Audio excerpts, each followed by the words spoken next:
India's retail inflation has dipped to a 7-month low of 3.6% as food prices eased in February of this year, whether it's vegetables or protein-rich items, creating space for the Reserve Bank of India for a second reduction in interest rates starting next month.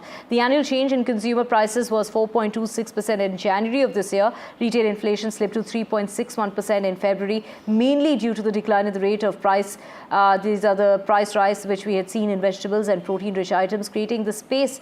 This is subdued food prices that have pulled down retail inflation.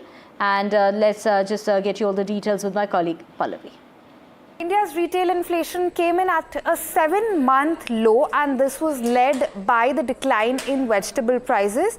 Retail inflation came in at 3.6% for the month of February. That was compared to a print of 4.3% we had seen in January. Now, food and beverage inflation eased to 3.8%. That's compared to a print of 5.7% we'd seen in January.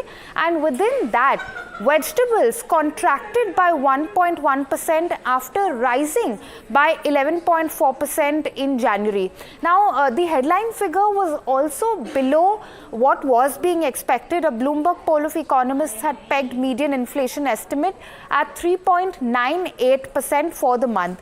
Core inflation, which excludes the volatile food and fuel components, saw a modest uptake coming in at 4.05% in February from 3.76% we'd seen in January. Now, inflation has fallen below the central bank's target of 4% for the first time in 6 months, and this also means high chances of another rate cut of possibly 25 basis points when the Monetary Policy Committee meets next. Now, what we also need to be cautious of is that, there has been some sequential uptick in the month of March in vegetable prices, which means that from here on, we're unlikely to see the kind of de-acceleration in vegetable prices that we have been seeing in recent months. And this is likely to push up the inflation print mildly to about 4% for the next month. What we've also seen is a positive surprise on industrial production.